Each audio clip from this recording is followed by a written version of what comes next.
And we are recording. Hi, Warren. Welcome to the Landbot podcast. Thank you, Jiaqi. Great to be here. Nice to have you here. So for our audience who don't know you yet, can you quickly introduce yourself, please? Look, I'm a classic jack of all trades, master of none type profile. In my career over the last 20 years, I've spent most of that in the CX space. And generally, what I try and focus on as a manager and leader is how to maximize the impact of teams, right? Okay. That's really my purpose, is get the most you can out of an organization. And then on the CX front is I've always been passionate about how we break the trade-off between great CX and the cost to serve. It shouldn't be more expensive in an ideal world to serve customers well. So basically for the folks who don't know what CX is, I guess it's customer experience, right? Customer experience, that's right. Perfect. To make sure everybody understands the terms here. And Right. I see that you have been working a lot also with messaging channels, right? Yes, I co-founded a company in 2015 called Smooch that was focused on connecting businesses to all the world's messaging channels. Wow. Okay. How has been Smooch doing lately, or what are you guys doing lately? Yeah, so Smooch ended up being acquired by Zendesk. So now I'm part of Amazing. Zendesk and lead Zendesk platform business. And messaging is absolutely the fastest growing form of engagement that we see between businesses and consumers. And we've been refactoring all of our products to be able to work excellently with all the world's messaging channels. What are some of the maybe specific channels you see is growing fastest right now? So I think absolutely the fastest growing channel is WhatsApp. There's other channels out there also growing quickly. Apple Business Chat for sure. Google Business Messenger is still very early, but also growing, but nothing is growing at the rate of WhatsApp. Wow. And what do you think that WhatsApp has that maybe other business messaging channels don't have? Why are they growing so fast? Yeah, it's a great question. Look, you need to realize WhatsApp was born as a pure and independent communication tool, right? It was not an offshoot of a social network like Facebook Messenger.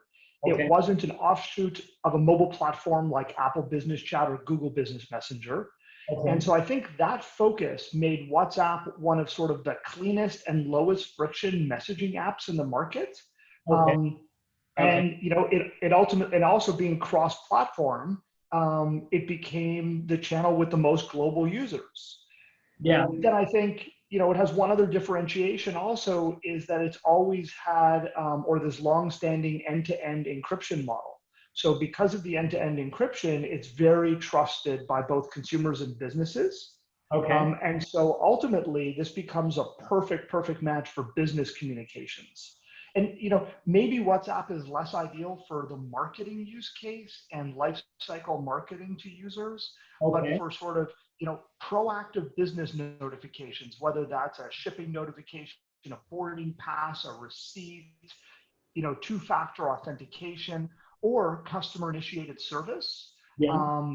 It's really an ideal channel because it gets right to the heart of the dialogue and the communication, Yeah. and it doesn't have any of these other social integrations that can sometimes make it a little bit more complicated.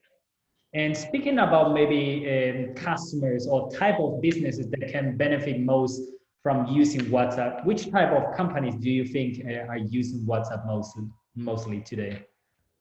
Basically, if a business communicates with its customers in any medium, right? If they have a phone that they Okay. talk to customers, if they have an email address, if they have chat, it doesn't matter, Interesting.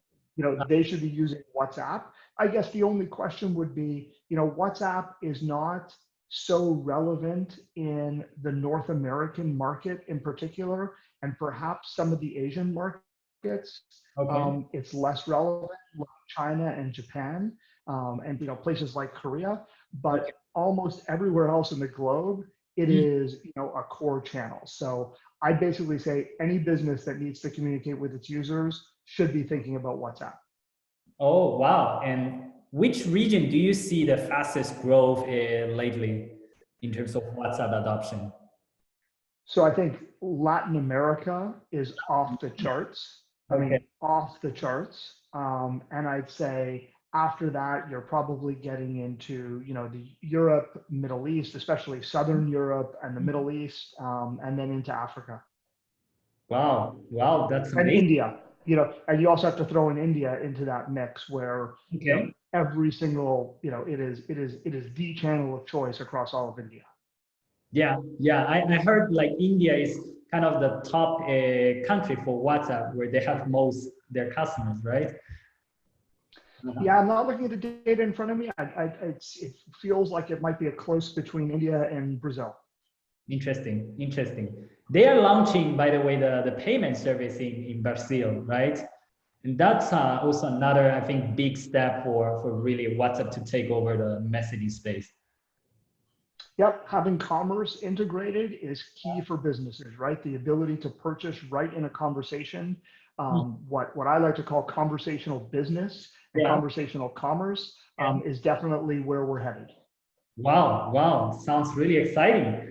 But still, I think a lot of businesses don't realize the true potential of this type of messaging channel, right? So what do you see as some of the main challenges business face when they want to adopt a messaging channel like WhatsApp?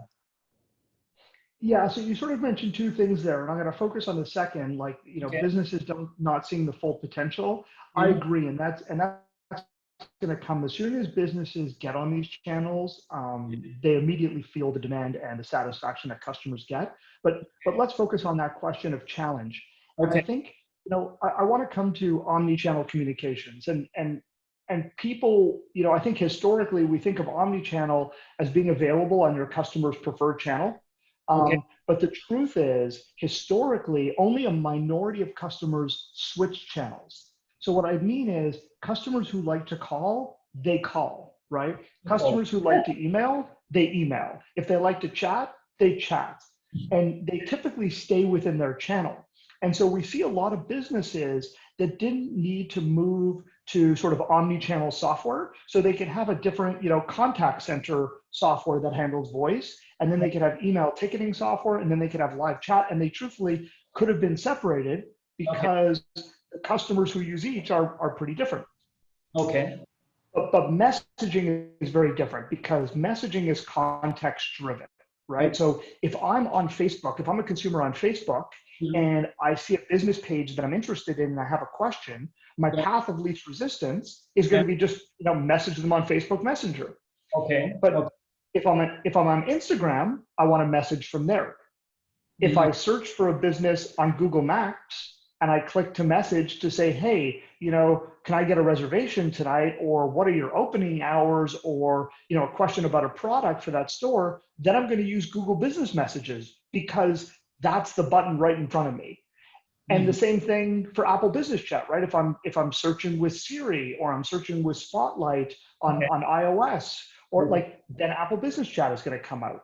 Then if I think about a checkout flow at a retailer, Yeah.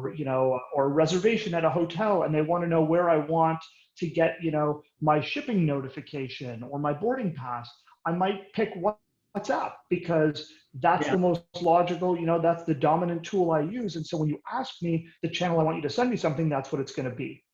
Okay. So that's very different, right? So you Mhm. can't have disconnected systems across all these channels, right? Because consumers will use whichever one. And so I think the number one challenge for business is how do you unify all of these conversations into one place?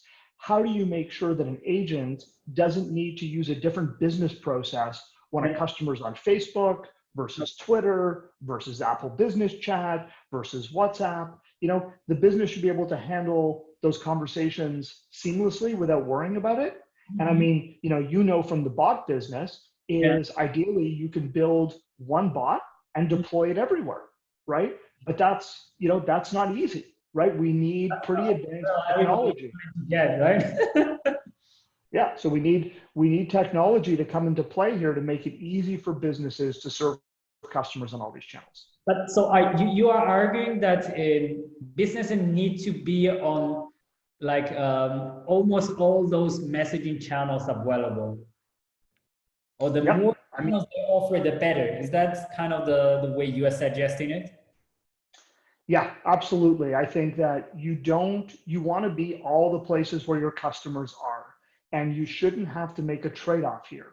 You shouldn't have to say, oh, it's too complicated to be on WhatsApp, or it's too complicated to be on Apple, or most of my users are here. You should have software to communicate with your users that is already pre-connected to all of these channels. You don't even need to think about it. Okay. Interesting point here. And what other challenges do you see when people start adopting a messaging channel? You know, there's always going to be a challenge in terms of understanding the difference between the real time and asynchronous nature of these channels. So, you know, if you think about live chat, the whole idea of live chat, you go to someone's website and like you expect a response immediately. And the reason you expect a response immediately is you sort of need it immediately because you're trapped on their website, right?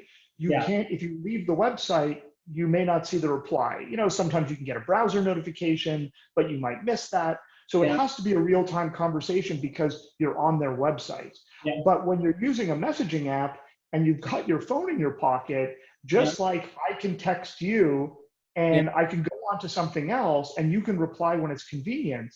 So, you know, messaging channels, in some ways, they're asynchronous, like email is, but they're also real-time like live chat. So companies need to find the balance of how do you know when to, like, how do you manage service levels and how do you maintain conversations on this channel that is both real-time and asynchronous. And so I think there's a lot of best practices emerging there. That is definitely something businesses need to adapt to. When do you think like real-time is better versus asynchronous communications? So I think, you know, in some ways you need to follow the lead of your customer. And so most important, you know, the way I like to think about it is customers don't necessarily expect an immediate reply on messaging channels. And you can use a bot, you can have an auto reply there that sets expectations. And of course you can put in a bot that can service them in real time, right, and handle their issue. But if they do need to talk to a live agent, you can set the expectation. If it's 5 minutes, if it's 10 minutes, if it's an hour, whatever that is. But once you reach out to the customer and they now are in the conversation, I think once the conversation gets started, then I think to the greatest extent possible, you want to manage that as a live real-time conversation, unless the customer chooses to take a break, right? But an agent should not be sort of flipping away, should not send a reply and then come back 5 minutes later, right? Like once you're in the conversation, you should be in the conversation. Interesting point here. And maybe touching on one final point I have here, I might need you to think this carefully. So the question is, can you share a contrarian opinion about the future of chatbots, right? And the messaging space overall. And the thing about contrarian is, I think a lot of people, they might agree on some general trends, you know. Right. I think the key for people to get successful in a specific space is like betting on things not everybody agree and they got it right? So what would be your contrarian opinion in that case? Yeah, so you helped me with your last point, right? Betting on something that not other people believe in, so I can think about our own bet that we made with Smooch. But here's basically my answer, and it's in response also to one of the most popular questions I get from customers, which is which channel is going to win, right? Like which channel should I bet on? And my answer is there's going to be no winner in business messaging. This is not a winner takes all. It's not even going to be a duopoly, right? So unlike other industries, fragmentation, the fragmentation that we see in messaging, I mean, I listed so many channels that both of us and so many consumers might use: Facebook, Apple, Google, WhatsApp, SMS, right? Like, and then in other parts of the world, you can get into WeChat and Line and Kakao, fine, regionally. But fragmentation is going to not only persist in messaging, it's actually going to increase over time, right? every new social platform that emerges, every single one is going to have messaging built in. And so that means every time we get a new social product, we basically have a new messaging channel. And then we know that all these social platforms like to open up to business because they want to connect businesses with consumers. And the way consumers want to connect is over messaging. And so basically businesses are going to be challenged that they're constantly going to need to adopt these new channels. And that goes back to my last point, is you need software to manage all these seamlessly in the background. You know, and I actually call it, the bet I like to make is we should be building channel-less software. And what that basically means is instead of omnichannel, right? Instead of omnichannel, it should basically be channel agnostic, right? It should just, channels should fall into the background and businesses should never have to worry about it. But that's my contrarian opinion. There will be no winners in business messaging. Everybody's going to win and everyone's going to have a part to play. Wow, that's a very powerful statement. I like that. And to some extent, I even agree with you, because I am already seeing a lot of these new channels coming out. And even if they don't have, you know, the mainstream adoption from the end user perspective, I feel like still businesses want to be there. The question is whether, you know, the channel software provider can really help them adopting these type of channels seamlessly without adding, you know, additional cost to really managing it. That I think will be key. Right, and that's our job in the industry, right? You know, from my standpoint at Zendesk, it's our job to make our software work seamlessly with all these channels so customers don't need to worry about it. And so we partner with all of these messaging channel providers. And you, as a bot provider, need to make it easy for your customers to use your bots on any channel that they want without having it be extra cost, extra time for every single one. Perfect. And that's a very good way to wrap up our session. Again, really appreciate you taking the time to do this. I'm sure that our audience will love to hear everything you have shared with us. Great. Thanks, Jiaqi. It was great to chat with you.